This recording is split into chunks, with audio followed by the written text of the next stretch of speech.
No nii, täna on siis jalgpallilabori trenn ja täna me loosime selle turniiri Fortuna välja. Võistlus on väga lihtne, et see, kes neist Paide parimatest sportlastest siin lööb latti esimesena, see on meie Fortuna, kes täna loosib meie alagrupi ja võistlus algab siis nüüd.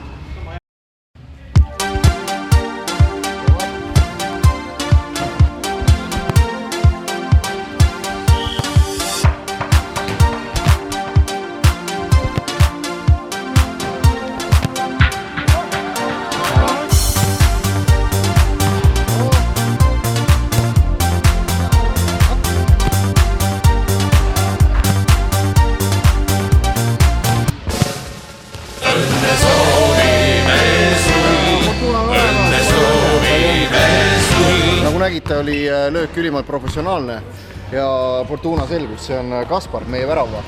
No nii. Nii, ja näita kaamerasse.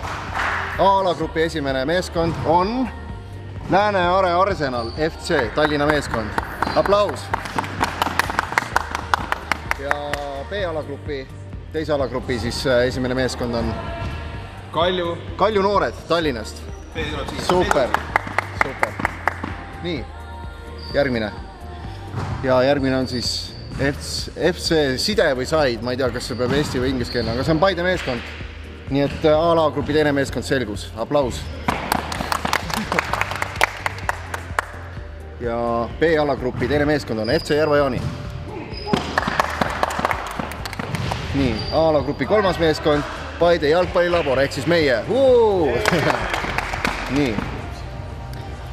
Ja teise alagrupi kolmas meeskond on Legomehed, Paide. Super. Nii, ja see on siis A-alagrupi esimene või neljas meeskond FC Raudteetöölised Tallinnast. Teise alagrupi neljas meeskond, jah, on Jotka, Pätsa, Vald.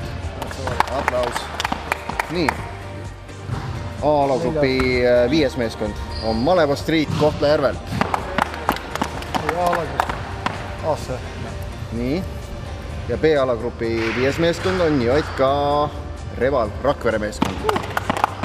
Ja viimane meeskond, siis A-alagrupi kuues meeskond on Centurion FC või? Centurion, okei. Nii et siis nüüd on selgunud alagrupid ja kohtume pühapäeval siis 29. aprillil Paide spordihallis.